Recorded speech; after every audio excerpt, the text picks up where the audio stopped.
Goeiemôre, Dr. Deyo. Is julle opgewonde om hier te wees?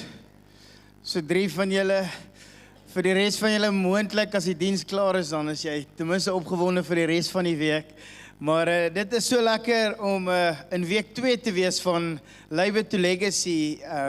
Dit wat soveel van ons tyd vat, ons werksplek en ons roeping, en dis hierdie volgende paar weke is dit juist gaan nie net oor werk nie, maar dit gaan eintlik daaroor dat jy jou roeping sal ontdek in hierdie volgende 40 dae. En vandag begin op die YouVersion plan begin week 2, so jy kan week 2 aflaai en jy kan week 2 lees en so saam met ons journey vir die volgende week. Vandag se gedagte gaan daaroor dat ons wil praat oor werk, daar's 'n doel met werk. En dat God dit geskaap het vir 'n spesifieke doel. Dit laat my dink aan hierdie ou wat sy vrou hom wakker maak op 'n Sondagoggend vir hom sê, "My liefie, staan op." En die man wil nie, trek hier elke keer die kombers op sy kop, sê, "Liefie, staan op, ons moet kerk toe gaan." Hy sê, "Ek wil nie." Sy sê, "Jy moet, jy's die pastoor, staan op." Jy weet, so dit het nog nooit hier by Raslou gebeur nie. So wat jy maar wel daar in George. Maar hier is die gedagte, die heel eerste doel en roeping oor ons lewe is om te verstaan, ons het verlede week bietjie gepraat daaroor, dat God het jou geroep, dat werk is 'n seën van God af. Dis hierdie groot blessing wat ek en jy het, en of jy nou elke dag opstaan en werk toe gaan, en of jy dalk tussen werke is, of jy 'n house executive is, wat 'n mom's taxi is, en of jy afgetree is, of dalk is jy tussen werke, dis die geleentheid wat jy bied en het om te kan vra, Here, wat wil U met my doen waar ek myself bevind? Wat kan ek vandag met my lewe doen? Wat wil U deur my lewe doen? Dalk is daar iets wat God met jou wil doen, daar waar jy jouself bevind heiliglik, maar die beginpunt en die vertrekpunt is die volgende, is om te verstaan dat die grootste seën is nie sukses nie, dit is nie geld, dit is nie invloed nie, die grootste seën is om Christus Jesus te ken, want voordat Jesus jou geroep het om iets te doen, het hy jou geroep om aan hom te behoort. Dit was 'n goeie plek om amen te sê. Want jou eerste roeping is 'n verhouding met Jesus, want sonder Jesus word werk slawerny, sukses word leeg, ambisie word uitputtend, maar met Jesus kry werk doel, lewe kry betekenis en opoffering kry vreugde. Ek doen dit want daar's 'n vreugdevolle lewe wat ek leef, omdat Jesus hierdie aan my toevertrou het en daardeur leef ek hierdie. En so hierdie integrale lewe wat ons leef, deel van ons lewe, die mens, baie keer vind ons identiteit in ons werk, en wanneer ons vir iemand vra, wie is jy, dan sal hy gewoonlik sê, ek is die pastoor Louwelen naby Dr. Raslou. Maar dis nie wie ek is nie, my identiteit is heel eerste by God, ek is heel eerste 'n kind van God, voordat ek 'n pastoor is.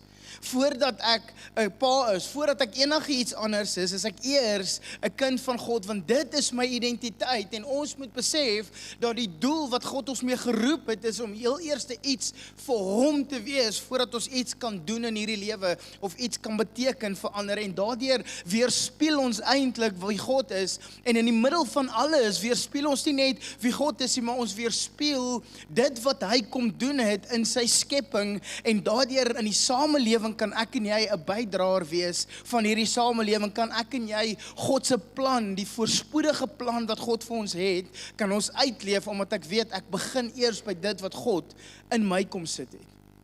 Dis my identiteit. En die Bybel bied soveel siening oor werk aan, en ons het die afgelope tyd bietjie gekyk na statistieke, maar die siening wat die Bybel nou van praat, gaan nie net oor salaris nie, dit gaan nie net oor, jy weet, hierdie vloek wat ons baie keer dit so oorvoel nie, maar dit gaan eintlik oor 'n roeping en 'n daad wat ek en jy vervul, en daardeur die genadegawes wat God vir ons gegee het, en wat ons vandag uitleef, sê 1 Petrus 4 vers 10 die volgende, hy sê, God het aan elkeen van julle 'n genadegawe gegee. Hy het aan elkeen van ons dit gegee, sonder voorwaardes. En hierdie is hoekom ek dit sê, hoor wat sê dit verder, dit sê, met hierdie gawes moet julle mekaar dien, sodat God se ryk genade deur julle na mekaar toe kan vloei. Daar is nie voorwaardes om mekaar te dien nie. Ek dien jou, omdat ek dit ontvang het. Ek gee, omdat ek ontvang het. Ek glo, omdat daar eers in my geglo was, en Jesus Christus het eers in my geglo, en daardeur het ek gereageer op sy geloof in my lewe, en so kan ek op die einde van die dag, en jy, mense begin dien met die genadegawe wat God aan ons gegee het, en dit maak werk doelvol. Dit gee betekenis daaraan. Dit was Rick Warren wat hierdie woorde gesê het, hy sê, niks maak meer saak, as om God se doel vir jou lewe te ken nie, en niks kan vergoed, vir die feit dat jy dit nie ken nie. Nie geld nie, nie die beste vakansies nie, niks kan vergoed daarvoor nie. Sonder 'n doel beweeg die lewe sonder betekenis, aktiwiteit sonder rigting en gebeure sonder rede. Sonder 'n doel is lewe onbelangrik, onbenullig en sinneloos. Niemand van ons wil iets aanpak in hierdie lewe en dink ek gaan niks daaruit kry of ek sien nie die resultaat daarvan nie. Ek onthou, in my eie lewe, dit was 2004 gewees, en ek werk toe nou Hebreë skole, by Swartkops en Eldorein hoërskole, en ek is jeugwerker, en so werk ek, en ek gee my lewe vir die tieners, en op 'n stadium toe is ek so frustreerd, en ek sê, Here, kan dit wees, dat ek voel nie daar's vervulling met dit wat ek doen nie. Is dan gee net vir my bietjie iets wat ek kan sien, kyk wat het gebeur. En daai volgende dag, ek onthou, daai Sondag het ons 'n doopgeleentheid. Daai volgende dag, toe kom daar so 'n paar tieners na my toe, en hulle sê vir my, hoorie Llewellyn, ons wil graag hê, jy moet ons doop. Jessie, maar luister, hierdie ou is soos 'n kind met nuwe speelgoed. Dit was die lekkerste oomblik om te besef, yes, ek sal dit doen. Want hulle lewe het verander, en daardeur het ek lewensvervulling gekry, daardeur het ek herkenning in myself gekry en besef, dit is die doel wat God vir my kom gee, want voor die sondeval was daar alreeds 'n posbeskrywing, die eerste posbeskrywing wat God kom gee het vir werk, en hierdie posbeskrywing het ons verlede week al gelees in Genesis 2 vers 15, wanneer hy volgende sê, die Here God het die mens in die tuin van Eden aangestel, om wat te doen? Hier is jou posbeskrywing. Om dit te bewerk en daarvoor te sorg. God het jou aangestel, nommer 1, die baas, God het jou aangestel in jou werksplek waar jy is, om doelgerig te leef en te kan weet en te sê, Here, ek gaan hiervoor sorg, want ek weet, U het my in staat gestel om dit te kan wees, en ek bring die waarheid, ek bring kreatiwiteit, heerskappy, en hoekom? Want ek is 'n medewerker van God op hierdie aarde, om sy skepingsdoel vir hierdie aarde te kan vervul. Om vir mense te kan wys dat ons kan die beste weergawe van werk wees. Ons gaan nie 15 minute voor die tyd alles oppak en loop nie. Ons gaan nie die paperclip steel nie. Ons gaan nie die penne steel nie. Nog minder die kerk se, die Here se penne. Van ons het almal 'n behoefte om doelgerig te kan lewe. Jy sien, anders as diere wat gedryf word deur instink, soek mense 'n betekenis van 'n doel op hierdie aarde, en daarvoor verskaf God vir ons elke dag 'n geleentheid om rentmeesterskap toe te pas in ons lewe, waar ek en jy kan sê, God se skepping is aan my toe vertrou, en daardeur sien ek die potensiaal wat chaos dalk kan veroorsaak, en ek bring orde. Want hoekom? God is 'n God van orde, en God gebruik my om orde te bring. God gebruik my om vrugbaarheid te produseer. God gebruik my om op 'n ontdekkingsreis te gaan en seker goed te ontdek in hierdie wêreld wat hy alreeds daar opgestel het. En ek lag altyd so wanneer mense sê, ek het hierdie ontdek, en dink ek, jy of het God dit alreeds daar gesit? Sê, jy het dit net ontdek, maar dit was alreeds daar gesit, want hy is die bron. En die doel daarvan was juist dat iemand dit ontdek, sodat die res van ons dit kan geniet. As 'n doel met dit, spesifieke doel. Ek weet nie of dit in alle huise is nie, maar ek weet daar in Boksburg was dit so, dat 'n bottermes word baie keer gebruik as 'n skroefdrywer. Enige iemand kyk hoe kyk hulle vir mekaar. Ja, kyk hoe kyk die vrouens vir die mans, want hoekom? Die doel was altyd om botter met dit te smeer, maar deesdae is dit soos nee, dis te ver garage toe om die skroefdrywer te gaan haal, so ek gaan sommer die eerste laai oopmaak.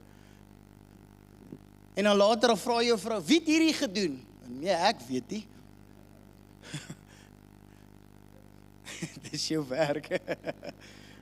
God se plan vir die mensdom is dat ons doelgerig leef en elke doel wat ons het, dat ons nie buite dit moet leef nie. Want as jy buite jou doel leef, is jy besig om dit te verbreek. Is jy besig om skade aan dit te doen. Dis hoekom daai bottermes nie meer lyk soos 'n bottermes nie. Dis hoekom hy vurk nie meer lyk soos 'n vurk nie. Want hoekom? Hy is buite sy skepingsdoel gebruik. En Genesis 2 gee vir ons, Genesis 1 gee vir ons waarvoor ons geskape is en hoekom God ons geskape het. Vers 26 en ek lees hierdie die Amplified vertaling. Dit sê, then God said, nadat God alles geskaap het, sê God, Jessie, kom ons kyk na hierdie. Die aarde is geskape, alles lyk goed, maar daar's iets leeg. En dan sê God, let us, Father, Son and Holy Spirit, make man in our image according to our likeness, not physically but spiritual personalities and moral likeness, and let them have complete authority over the fish of the sea, the birds of the air, the cattle, over all the entire earth, and over everything that creeps and crawls on this earth. So God het vir jou autoriteit gegee oor alles op hierdie aarde. Hy sê dan in vers 28, and God blessed them, die mens, blessed them, granting them certain authority, and said to them, be fruitful and multiply, and fill the earth, and subjugate it, putting it under your power, and rule over, dominate, and of the fish of the sea, and the birds of the air, and every living thing that moves on the earth. Be fruitful. Dis die een ding wat ons gehoor het. Kyk daar agter in die hoekie. Ons gaan verseker dit doen. Jy sien, God het jou die vermoë gegee om die potensiaal te ontsluit op hierdie aarde. En daai verantwoordelikheid word genoem 'n opdrag wat ek en jy het om te ontwerp, 'n opdrag wat ek en jy het om te kan heers, en hierdie doel wat ons elke dag van ons lewe leef, vat God en hy sê, dalk is dit die grondstowwe wat ons kan mee werk, dalk is dit data en ons draai hierdie tipe goed, ons vat die grondstowwe en ons maak iets vrugbaar daaruit, en nou kan ons vandag eet, ons vat data en ons ontwerp 'n sagte waarde, nou kan ons preek en nou kan ons hierdie tipe goed sê, elke ding wat ons doen, daar's 'n doel agter dit, en God bly die bron van alles. Ons is net rentmeesters en ons beeld letterlik God se beeld uit in alles wat ons doen. Ek word nie vasgevang as 'n persoon in 'n godsdienstige mentaliteit en sê ag, al wat ek hoef te doen is elke dag te bid en Bybel te lees en te sê ag, vandag gaan ek net iemand beraad. Doen jou werk. So hoeveel keer vir mense gesê, as jy nou by die kerk kom werk en jy doen aansoek vir 'n administratiewe pos, beteken dit nie, jy gaan elke dag mense beraad nie. Jy gaan administratiewe pos werk doen. Dis wat jy gaan doen.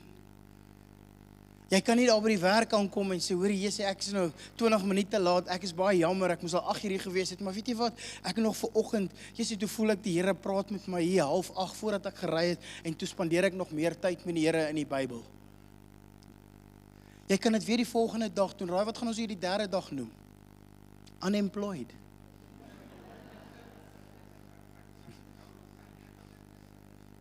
Of, soos die generasie van vandag, content creator. Die gedagte is om 'n rentmeester te wees met dit wat God vir my gegee het. En hierdie mandaat wat ek het. is toevertrou aan my en ek doen dit tot die beste van my vermoë en die mensdom se sondeval wat gebeur het na die skepping en nadat God gesê het ek gee vir jou hierdie aarde, bewerk dit en sorg daarvoor. Toe die sondeval kom, het ons eintlik die doel waarvoor ons geskaap het, ons het dit gemis en ons het die begrip daarvan gemis en tesame met dit het ons alles verloor op hierdie aarde.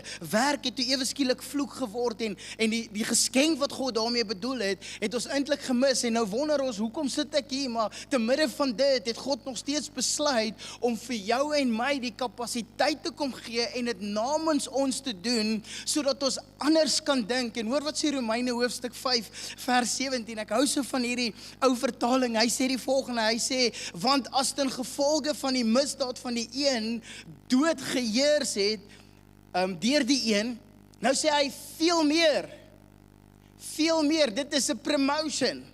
Dis baie hoër as wat ek en jy dink. Hy sê, meer sal hulle wat die oorvloed van genade en van die gawe van geregtigheid ontvang. Lees saam met my daai laaste. In die lewe heers deur die een Jesus Christus. Nie eendag nie. In hierdie lewe sal ek en jy heers. God het dit juis kom doen deur Jesus Christus, dat jy vandag nog kan heers. Nie net sê, Here, ek kan nie wag om eendag hemel toe te gaan nie. Daar in die hemel gaan ons net lekker sing en ons gaan U net aanbid. Regtig, van julle hou dan nie eens van sing nie. Hoe verwag jy gaan in die hemel nog sing? Heers in hierdie lewe. Here, U het my die kapasiteit gegee om hier doelgerig te leef en hierdie heerskappy wat verlore was in Adam en die verlossingsplan wat U kom regmaak het deur Jesus Christus, het U in my kom plaas en daardeur is die kruis die openbaring van dit wat U kom doen het. Dis nie meer voor die kruis nie, dis na die kruis en ons leef met daai toekomsverwagting, ons leef met daai verwagting en daai doelgerigtheid en te kan sê, ek weet, ek is in staat as 'n medewerker om die verlossingsplan van Jesus Christus in my werksplek ook uit te oefen.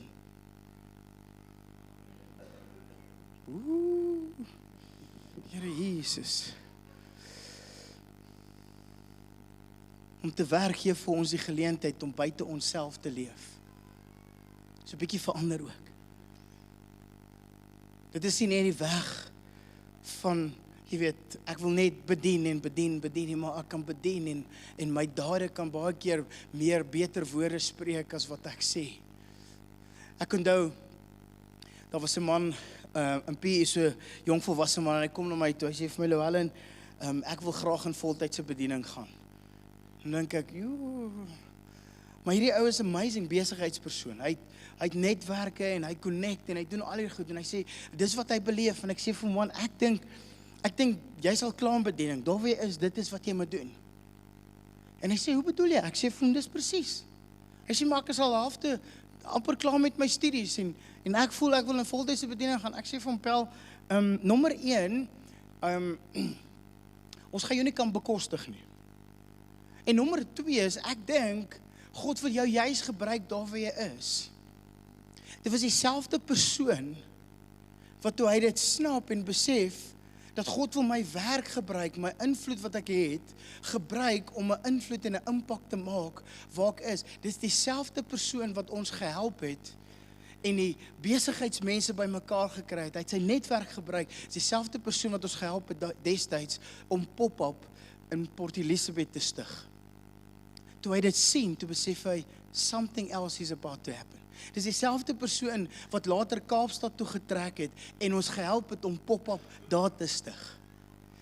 Dit waarmee jy besig is, kan nog steeds vir die koninkryk iets beteken.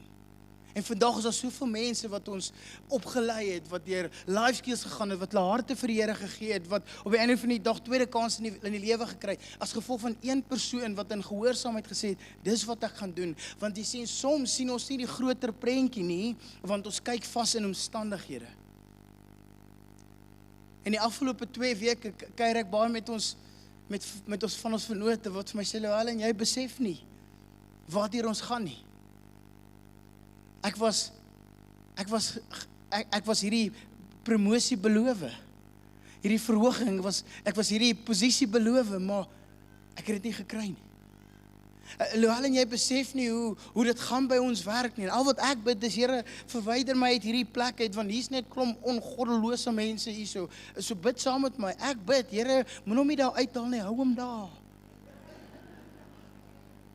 Want hoe gaan die mense verander as jy nie besef, dis waarvoor die Here jou geroep het nie. Ons kyk nie, ons sien nie altyd die groter prentjie nie, ons kyk vas in ons omstandighede. En daar's 'n storie wat my so indruk gemaak het in my lewe, en tot vandag toe, elke keer as ek oor hierdie tipe goed praat, dan dink ek aan hierdie storie. Dis 'n storie wat plaasvind in Markus hoofstuk 10 en hoofstuk 11. 'n Storie van Jesus wat saam met sy disippels op pad is in Jerusalem toe, en begin met hulle te praat. Hy vertel vir hulle, luister, daar kom 'n tyd wat ek gaan doodgaan. Hulle gaan my bespot en al hierdie goed gaan gebeur, en net nadat Jesus dit gesê het, dan is daar twee boeties, Johannes en Jakobus, wat sê, great, Jesus, wat van, as u nou in die hemel kom, kan ek en my boetie aan die linkerkant en aan die regterkant van u sit? Sin Bella, read the room. Jesus sê nou net, hy gaan dood, en julle wil aan die linkerkant en die regterkant van hom sit. Regtig? En Jesus antwoord hulle die volgende, soos Jesus kan doen. Hy antwoord die volgende. Hy sê, elkeen van julle, elkeen wat onder julle die eerste wil word, moet almal se dienskneg wees. Want die Seun van die mens het ook nie gekom om gedien te word nie, maar om te dien en sy lewe te gee as 'n losprys vir baie. Ek voel daai spanning. Ek jou gesê, jy moet stil bly, nou is ons in die moeilikheid. Ek het jou gesê, jy moes nie vir Jesus vra nie. Ek het jou gesê, ons hoef nie eerste te wees nie, solank ons net in die hemel uitkom.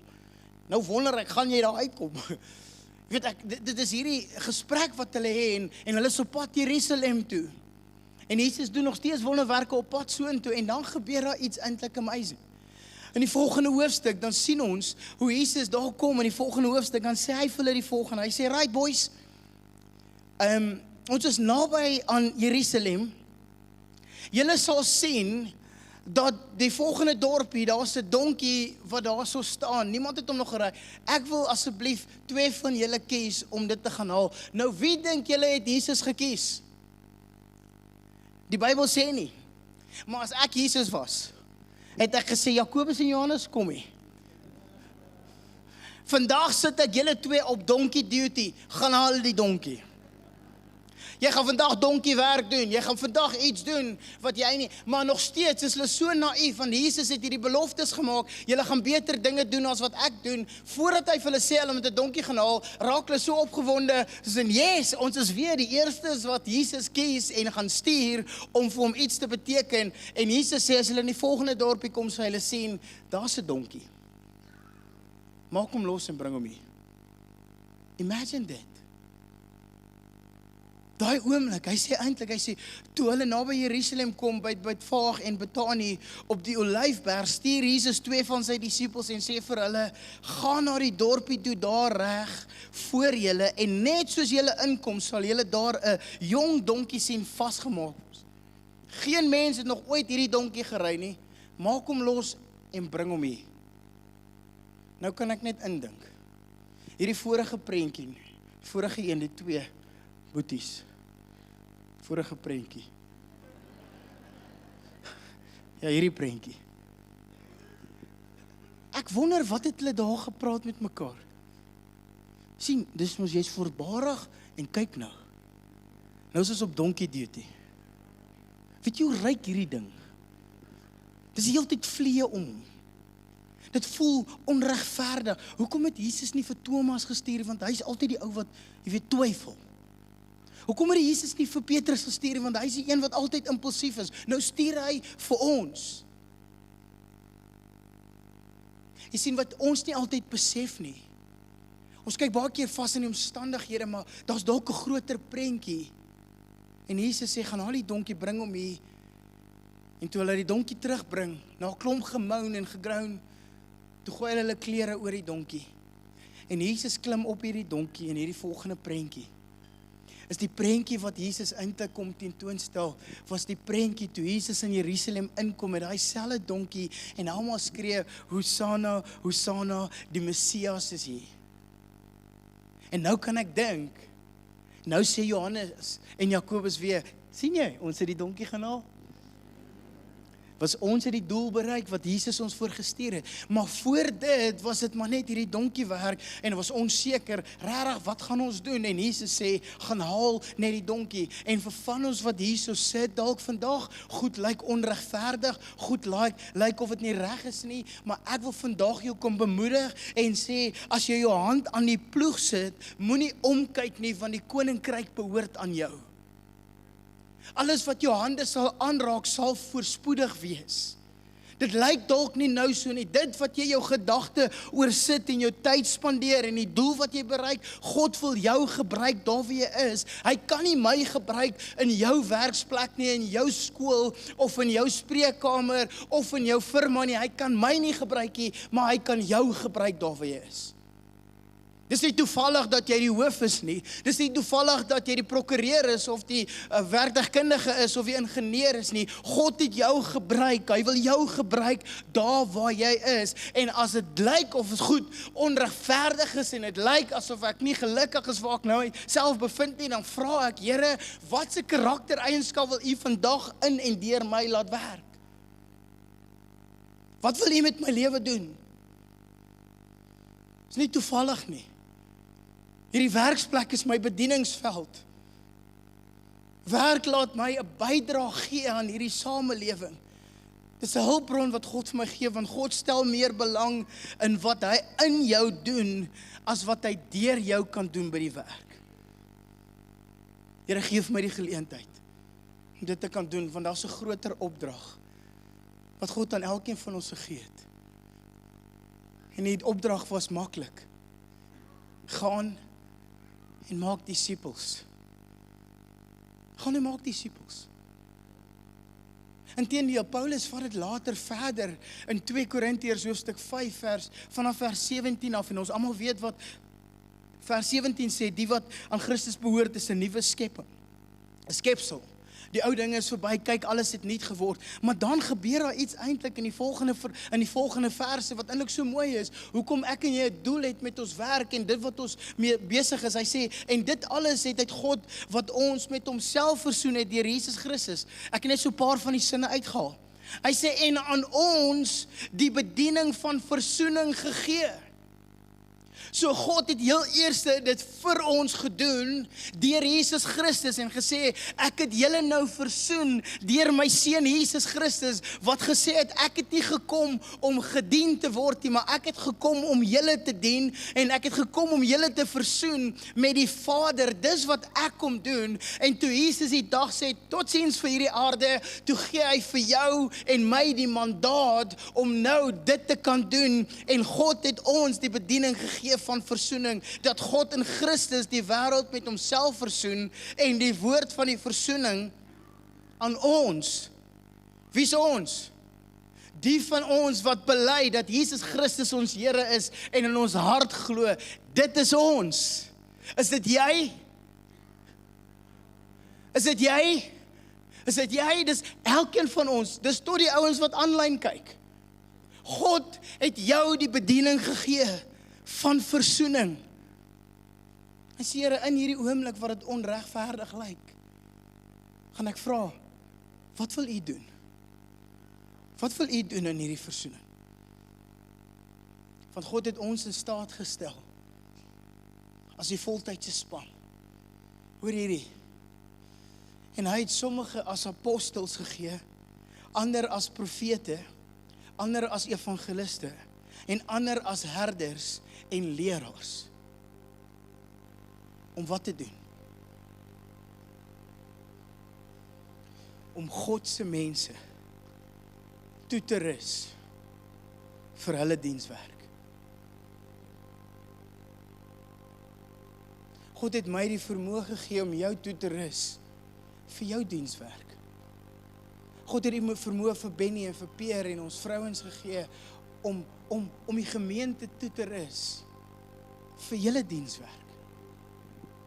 sodat jy doelgerig kan leef. En van julle is dalk in staat om hierdie Live to Legacy 40 days wat gaan oor werk, om 'n groepie daar by jou werk te begin en te stig en te sê, boys, ons begin 8 uur te werk. Ons kan ongelukkig nou nie 8 uur begin met 'n selgroepie, maar 7:30 kan ons begin. Ons kan dalk oor ons lunchtyd gaan ons hierdie video saam kyk en ons gaan 'n bietjie praat oor die doel wat God het met ons lewe. Oor die feit dat dit 'n blessing is in ons lewe. Ons gaan 'n bietjie praat oor die invloed wat dit het. Ons gaan 'n bietjie praat oor hoe kan ons die beste en die beter mense wees as gevolg van dit wat God in ons lewe kom doen. As ma wat Moms Uber speel elke dag, sal dit nie amazing wees om net te kan dink, sê, ek besef, weet jy wat, daar's nog ander ma's wat daar so sit en die grocery list uitwerk vir die week, na skool, en lysie te maak, maar sal dit nie great wees om daai ma's by mekaar te kry en te sê, hey, kom ons begin te bid vir ons skool, vir ons kinders. Sal dit nie amazing wees as 'n afgetrede, om te sê, weet jy wat, ek is nie afgetree, ek is eintlik net uitgetree. Maar vandag gaan ek van 'n ander manne wat ek weet, my pelle wat ons op die stoep sit en min praat, ons gaan hierdie begin doen. Maar God het ons die doel gegee.